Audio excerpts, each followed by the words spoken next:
जब भी आजकल का बड़ा ही महत्वपूर्ण समय रहता है, अगर आप गिल्ले पत्तों में स्प्रे करेंगे, एक तो आपकी फंगिसाइड काम नहीं कर पाएगी, वो डोज कहीं खराब हो जाता है। दूसरा, फ्रूट रस्टिंग आने का सबसे ज्यादा खतरा हो जाता है अगर आप गिल्ले पत्तों में स्प्रे करते हैं, क्योंकि इससे तो नहीं दिख पाती है हमारी रस्ट माइट वगैरह, तो उससे दिखता है फ्लोरोसाइट से। तो आपके पास जरूर एक ऐसा लेंस होना चाहिए, और जिनके पास आज सबके पास अच्छे फोन है, एंड्रॉइड है, तो कैमरे को जूम करके भी आप उसको देख सकते हैं, पॉपुलेशन चेक कर सकते हैं। हमेशा ये कुछ लोगों के ना एक दो सवाल भी होते हैं कि जैसे कि आप स्प्रे बहुत करते हैं। बिल्कुल, जो मेरा फंगिसाइड का शेड्यूल है, अगर मौसम फेवर में जाता, आपने 2 साल पहले की मेरी वीडियो देखना, 3 साल पहले की, जिसमें मैंने 20 से 22 दिन के बाद फंगिसाइड की स्प्रे की थी, क्योंकि मौसम ड्राई था और फंगस के लिए फेवरेबल बिल्कुल भी नहीं था। इसीलिए आप उस चीज को आप लंबा कर सकते हैं उस गैप को बीच में। मगर जब आपके सिचुएशन रेनी सीजन हो, देखिए सूखा तो पड़ ही नहीं रहा, थोड़ा सा पीछे 1 महीने का सूखा पड़ा था, तो ये फेवरेबल कंडीशन है फंगस की। और अगर कभी पत्ते खराब हो गए, स्पेशली मेरे, तो आप लोग बोलेंगे कि भाई ये तो अपने पत्ते नहीं बचा सकते।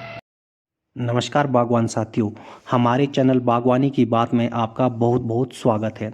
बागवान साथियों, जैसा कि आप जानते हैं कि आजकल बरसात का मौसम शुरू हो गया है, तो यह बहुत ही उपयुक्त समय होता है फंगस पनपने का। तो आज के वीडियो में हम बागवानी से संबंधित बहुत ही महत्वपूर्ण विषयों पर चर्चा करेंगे, जिसमें महत्वपूर्ण रहेगा फंगस और आपका स्प्रे शेड्यूल, जिसे हमें बता रहे हैं हमारे बागवानी एक्सपर्ट श्रीमान डिम्पल पांचटा जी। तो वीडियो को पूरा देखें। बागवान साथियों नमस्कार, गुड मॉर्निंग।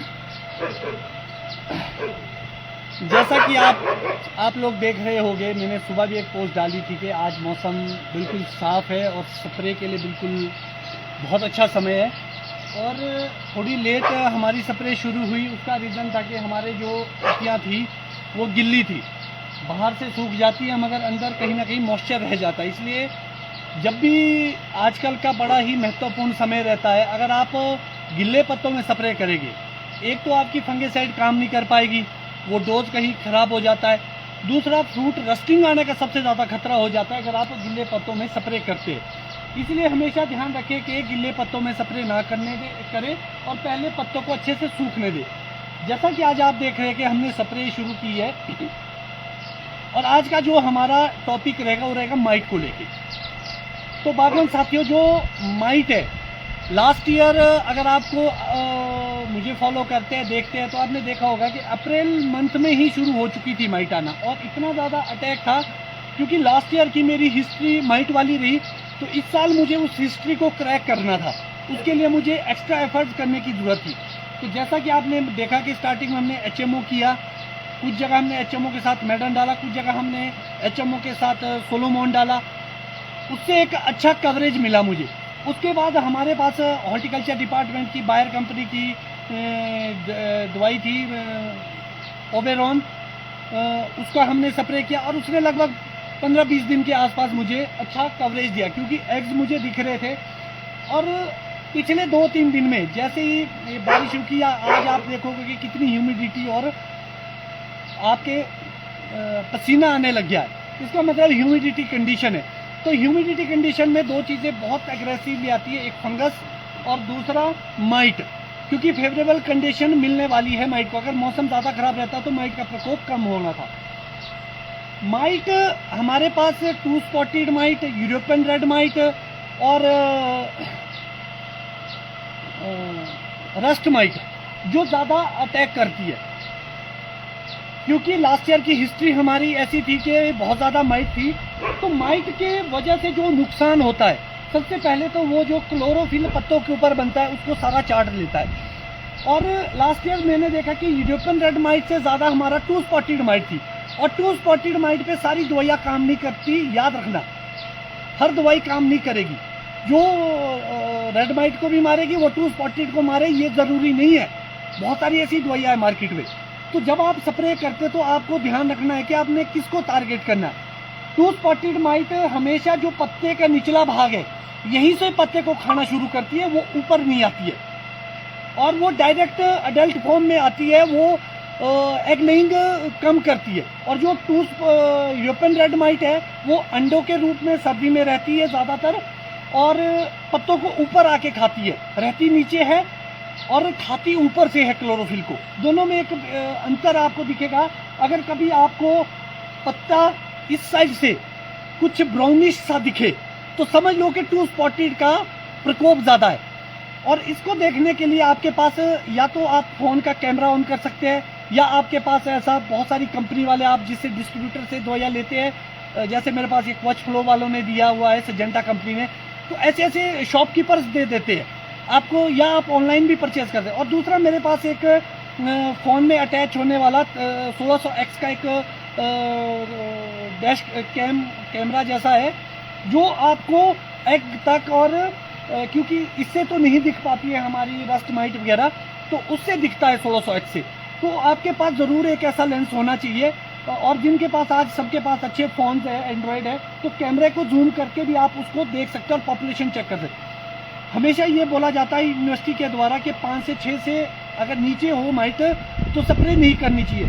तो मगर मैं देख रहा हूँ कि जो माइट 4-5 मेरे 2-3 दिन पहले थी, आज भी मैंने मॉर्निंग में जब चेक किया तो वो कहीं ना कहीं 6 और 7 हो रही है। अभी वो कुछ माइट अंडे से फट रही है, कुछ डायरेक्ट आ रही है। और दूसरा, घास बहुत लंबा हो गया था, थोड़ा थोड़ा आपको बगीचा भी साफ करना पड़ता है क्योंकि माइट नीचे भी रहती है। अगर बगीचा साफ होने लगे तो सारी माइट आपके पौधे में आ जाती है। तो जो आज मैं स्प्रे कर रहा हूँ एक काइनामाइट की और सीमोडिस की भी, लास्ट ईयर लगभग 4 स्प्रे मुझे माइट के लिए करनी पड़ी, मगर मैं बड़ा परेशान हो गया। आज मैं यहाँ पड़ोस में भी कोई मुझे बता रहा था कि कुछ लोग ऐसे हैं जिन्होंने 3-3 स्प्रे कर दी, मैडम रजिस्टर कर दिया, ऐसी ऐसी बहुत सारी कर दी है। तो रिपीटेडली आ रही है क्योंकि माइट के साथ एक समस्या है कि जितनी ज़्यादा आप इंसेक्टिसाइड का इस्तेमाल करेंगे ये और आएगा, ये सच्चाई है इसकी, इसको हम नकार नहीं सकते। मगर हम फार्मर है और हमारा काम क्या है, हमें तो प्रोटेक्ट करना अपना बगीचा। अगर प्रेडिटरी माइट कम है जो इस माइट को खाती है, या दूसरे फ्रेंडली कीड़े हमारे पास कम है, तो हमें तो स्प्रे की ओर जाना पड़ेगा। लास्ट ईयर का जो मेरा एक्सपीरियंस था इन दोनों दवाइयों को लेके, इन्होंने ऑलमोस्ट 40 से लेकर 60 दिन का बैकअप मुझे दिया और उसके बाद मुझे चौथी स्प्रे के बाद जरूरत नहीं पड़ी। तो इस साल मैंने ये सोचा कि अगर स्टार्टिंग में ही माइट को मैं कंट्रोल कर दूं और ऐसा नया टेक्निकल, क्योंकि सारी अब टेक्नोलॉजी पुरानी हो चुकी है, रेजिस्टेंस भी बिल्ड हो चुकी है माइट के ऊपर, शायद ये असर भी कम करती होंगी अब दवाइयाँ। तो हमें ये देखना है कि अगर आप एक अच्छे मॉलिक्यूल पे जाते हैं और 4 स्प्रे आपको करनी पड़ी, सोचिए आप कॉस्टिंग कहाँ चली जाती है। जो बेसिक इंसेक्टिसाइड है माइट के लिए वो भी 500-600 रुपये से सस्ता कोई भी ड्रम नहीं बैठ रहा। तो अगर उसको हम कैलकुलेट करें तो 2-2.5 हज़ार तक खर्चा आ जाता है आपका। तो ये जो 2 मॉलिक्यूल है, ये हो सकता है कि आपको स्टार्टिंग में महंगे भी लगे, है भी महंगे भी है, नो डाउट ये महंगे है और आम आदमी की शायद रीच में भी नहीं होगी। मगर अगर हमें माइट को मारना है, उसकी वजह से हमारा साइज, हमारा कलर, हमारे पत्ते, फंगस भी जल्दी अटैक करेगी क्योंकि वीक हो जाता है, हर बीमारियां ज़्यादा आएगी आपके उसमें। तो आपको ये देखना है कि आप माइट को बिल्कुल ना दें। बहुत ही मुझे लगता है कि पत्तों से ज़्यादा तो घातक माइट रहती है, क्योंकि मेरी हिस्ट्री रही है पिछले 5-6 साल 7 साल तक माइट नहीं आई, उसके बाद लास्ट ईयर आई। हो सकता है कि कुछ कमियां हमारे एंड से रही होगी, हो सकता है कि पड़ोस से काफ़ी ज़्यादा माइट का प्रकोप रहा होगा, या इतनी फेवरेबल कंडीशन मिली इसको कि ये हमारे ऑर्चर्ड में आ गई। तो इस साल मैं ये सोचता हूँ कि अगर मैं अभी करता हूँ, जो हमारा जून जुलाई अगस्त लगभग ये 3 महीने का समय होता है जिसमें माइट सबसे ज़्यादा आती है, जून जुलाई और अगस्त। जून जुलाई में हर साल आपको पता कि जून में ड्रॉट रहता था, उसके बाद जैसे ही बारिश आती थी ह्यूमिडिटी कंडीशन बनती थी और वैसे ही ब्लास्ट हो जाते थे। इस साल का वेदर बड़ा फेवर कर रहा है फंगस को और इंसेक्ट को, इसलिए ज़्यादा प्रकोप है। इसलिए अगर आप जब इसकी स्प्रे करेंगे, जो हम स्प्रे कर रहे हैं काइनामाइट की, इसको 200 ml पर ड्रम में डाल रहे हैं और जो सीमोडिस है अलग अलग जगह पे उसको हम 120 ml 200 लीटर पानी में। और सबसे महत्वपूर्ण बात कि जब आप माइटीसाइड कर रहे हैं, वैसे तो फंगिसाइड के साथ भी ज़रूरी होता है, माइटीसाइड के साथ हमेशा सिलिकॉन बेस्ड, आपने देखा होगा मैंने विलो कंपनी का एक सिलिकॉन बेस्ड इम्पोर्टेड है, ये सिलिकॉन बेस्ड स्प्रेडर, ये हमारे जहाँ पर दवाई नहीं भी पड़ेगी वहाँ तक दवाई को ले जाएगा और ज़्यादा कवरेज देगा। इन दवाइयों में ऑलरेडी भी होता है स्टिकर ऐड हुआ हमारे माइटीसाइड में, मगर हम एक्स्ट्रा एड ऑन इसलिए करते हैं कि ताकि कोई जगह बचे ना। और जब आप माइट की स्प्रे करते हैं तो टारगेट आपको सिर्फ पत्ते नहीं करने, जो आपका वुड है अंदर उसको भी टारगेट करना है, क्योंकि कहीं ना कहीं वहाँ भी एग्स दिए होते हैं रफ सरफेस में, तो आपको अच्छे तरीके से कवरेज करनी है। कुछ लोग हल्की हल्की स्प्रे करके 1-2 ड्रम एक्स्ट्रा डालिए आप अपने बगीचे में। और ये कुछ लोगों के ना 1-2 सवाल भी होते हैं कि जैसे कि आप स्प्रे बहुत करते हैं। बिल्कुल, जो मेरा फंगिसाइड का शेड्यूल है, अगर मौसम फेवर में जाता, आपने 2 साल पहले की मेरी वीडियो देखना, 3 साल पहले की, जिसमें मैंने 20 से 22 दिन के बाद फंगिसाइड की स्प्रे की थी, क्योंकि मौसम ड्राई था और फंगस के लिए फेवरेबल बिल्कुल भी नहीं था। इसीलिए आप उस चीज़ को आप लंबा कर सकते हैं, उस गैप को बीच में। मगर जब आपके सिचुएशन रेनी सीजन हो, देखिए सूखा तो पड़ ही नहीं रहा, थोड़ा सा पीछे 1 महीने का सूखा पड़ा था, तो ये फेवरेबल कंडीशन है फंगस के। और अगर कभी पत्ते खराब हो गए, स्पेशली मेरे, तो आप लोग बोलेंगे कि भाई ये तो अपने पत्ते नहीं बचा सकते। तो जो फंगिसाइड है उसका एक टाइम पीरियड होता है। अगर आपके 2-3 mm से ज़्यादा बारिश आती है कभी, वैसे तो चेक करना चाहिए, तो जो भी आप फंगिसाइड डालेंगे, अगर आपने सिलिकॉन बेस्ड स्प्रेडर नहीं डाला है उसमें, तो वो वॉश आउट हो जाती है। उसके इमीडिएट बाद आपको स्प्रे की जरूरत पड़ती है। अगर वो 3 दिन के बाद भी अगर हैवी रेन आती है, उसके बाद आपको 1 हफ्ते के बाद फंगिसाइड रिपीट करनी पड़ती है। ये सच्चाई है। तो इसीलिए फंगिसाइड का जो मेरा इस साल का शेड्यूल है, स्टार्टिंग में मैंने आपको बताया था कि 26 दिन का गैप चला गया था ड्यू टू वेदर, हमें मौका नहीं मिला स्प्रे करने का। तो फिर अल्टरनेरिया के कहीं कहीं स्पॉट आए थे, अगर आप देख पाएंगे यहाँ भी कहीं कहीं आए हुए हैं। तो जो ये अल्टरनेरिया के स्पॉट है, इसको हमने यहीं पर रोक दिया। अब उसके बाद जो सेकंड स्प्रे थी मेरी, वो 10 डेज के बाद रिपीट हुई। उसके बाद जो तीसरी स्प्रे थी, वो 15 दिन के बाद रिपीट हुई। आपने देखा होगा मैंने मैरीगोन की स्प्रे की। और इसके बाद जैसा कि मैंने आपको बताया कि 15 जून से पहले आपको स्ट्रॉबेलिन फैमिली डालनी है। इसके बाद मैं अपने बगीचे में क्वच फ्लो की स्प्रे करूँगा, क्लोरोथिनॉल और स्कोर का कॉम्बिनेशन, तो उसको मैं स्प्रे करूँगा, क्योंकि 15 जून के बाद हम स्ट्रॉबेलिन फैमिली पे बिल्कुल नहीं जाएंगे, स्ट्रॉबेलिन ग्रुप पे। उसके बाद बेसिक फंगिसाइड जो हमारी होगी, जेट-78 होगी, अवतार होगी, एंट्राकोल होगी। उसके बाद मेरे पास एक और स्प्रे है, इंडोफिल प्लस और रोकोमैन करके आती है, इसको मैं स्प्रे में करूँगा। सबसे ज़रूरी है अपने लीफ को हेल्दी रखना।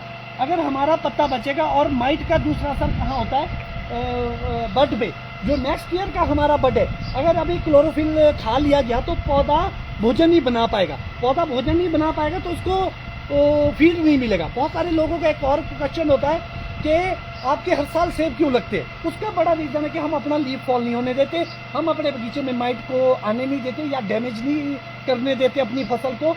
और दूसरा प्रूनिंग ट्रेनिंग, तीसरा न्यूट्रिशन मैनेजमेंट। भले मैं सॉइल के माध्यम से न्यूट्रिशन नहीं डाल रहा हूँ 6-7 साल से, सिर्फ एक नाइट्रोजन का 3 साल पहले, और इस साल मैंने 1 kg डाला क्योंकि हैवी क्रॉप थी हमारी, और लास्ट ईयर का स्ट्रेस में प्लांट था हमारा, ग्रोथ वेजिटेशन भी कम हो गई थी बगीचे में। तो इसलिए इस साल हमने इसलिए भी इसको पुश करा कि हमारी वेजिटेशन आए बगीचे में, और बहुत अच्छी वेजिटेशन है। लगभग 2.5-3 फुट तक हमारी ग्रोथ पहुंच चुकी है रूट स्टॉक के ऊपर और सीडलिंग के ऊपर भी। उसके साथ बागवान साथियों, माइट अगर आपके बगीचे को पत्तों को क्लोरोफिल को खाता है,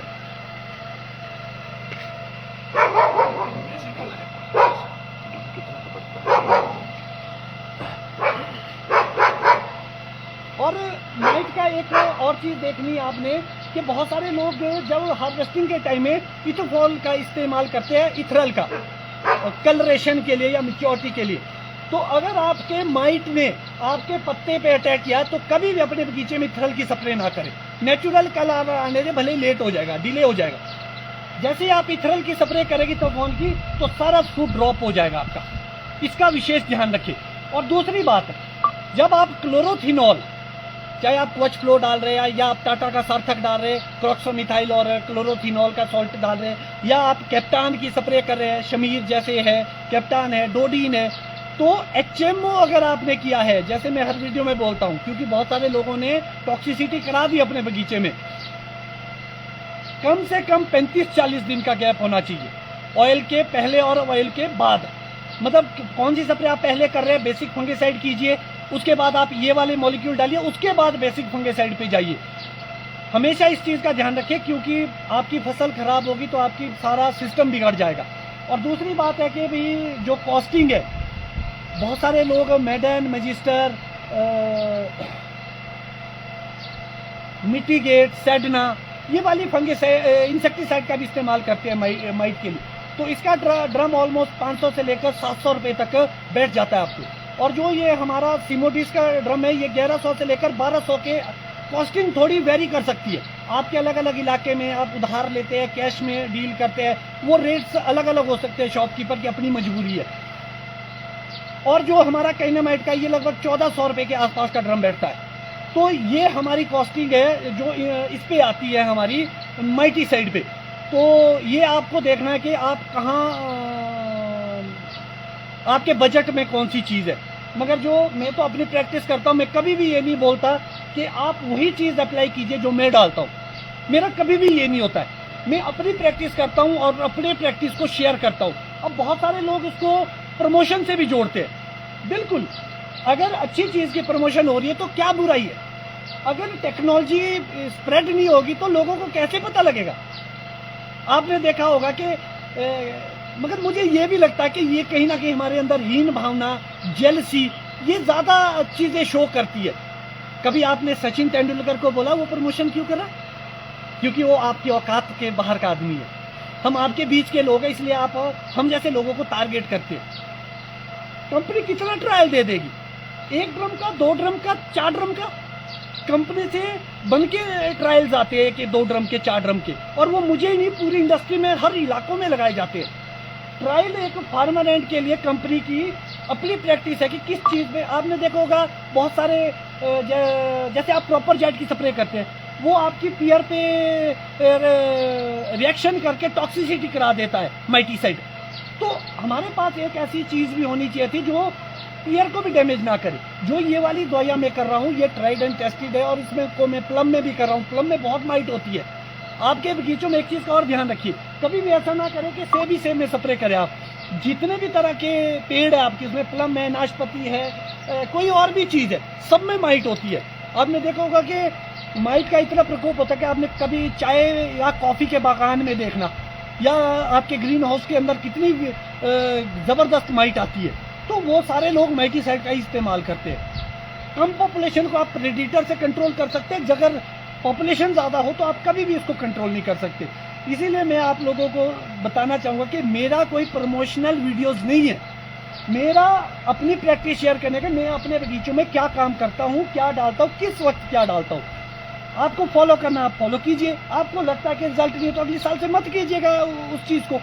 मगर अभी तक हमारा जो हमने साइजिंग देखी, मैं आपको थोड़ा सा, ये हमारा 111 का रूट स्टॉक है, इसके ऊपर 0 माइन लगा, लगभग ये सेपरेटर के आसपास का फ्रूट पहुंच चुका है हमारा।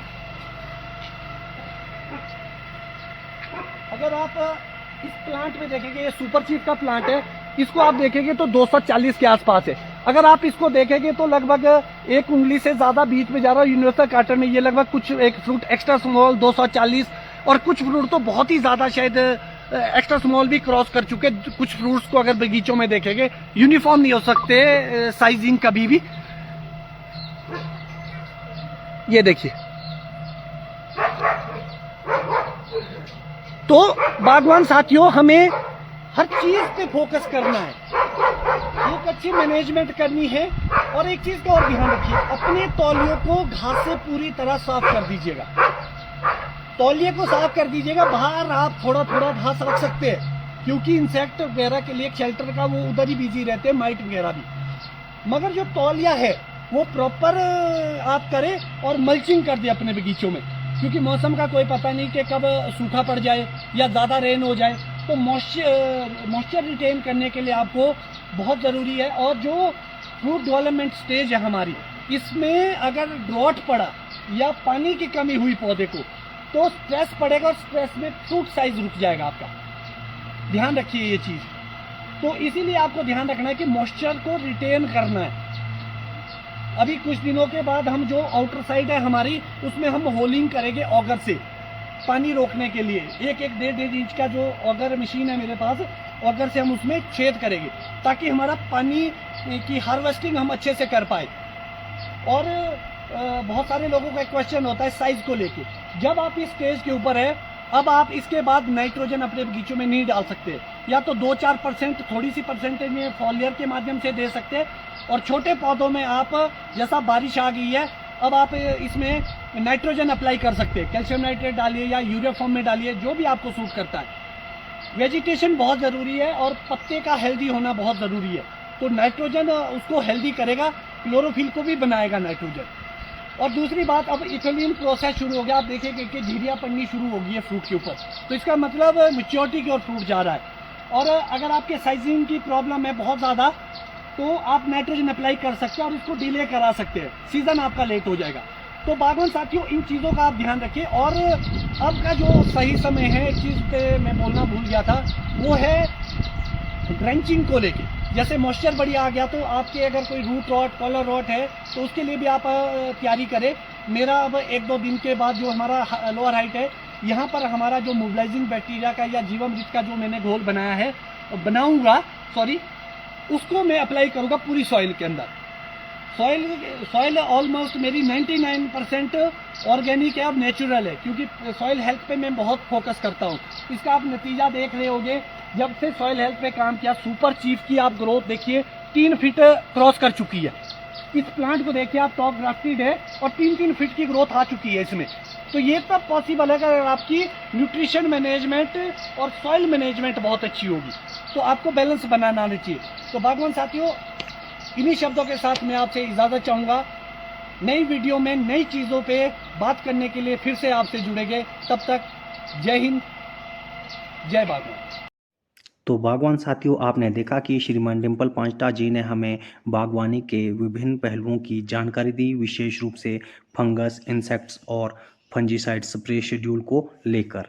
बागवान साथियों, हम इसी तरह के वीडियो आपके लिए लेकर आते रहते हैं। वीडियो को लाइक करना बिल्कुल ना भूलें और यदि चैनल पर पहली बार आए हैं तो चैनल को सब्सक्राइब करके बेल आइकॉन का बटन दबाकर ऑल पर प्रेस करें। इससे आने वाली वीडियोज़ के नोटिफिकेशन आपको लगातार मिला करेंगे। आपसे मुलाकात होगी अगले वीडियो में, तब तक के लिए नमस्कार, जय हिंद।